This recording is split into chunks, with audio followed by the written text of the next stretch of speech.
बंगाल के बाद असम में विपक्ष पर बरसे पीएम मोदी, कहा कांग्रेस ने पूर्वोत्तर के साथ किया अन्याय, घुसपैठियों को बचाना चाहता है विपक्ष।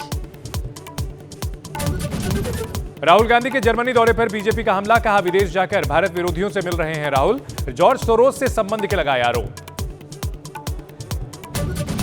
बांग्लादेश में हिंसा के बाद तनाव बरकरार, उस्मान हादी के अंतिम संस्कार में उमड़ी भीड़, प्रदर्शनकारियों ने संसद में घुसने की कोशिश की।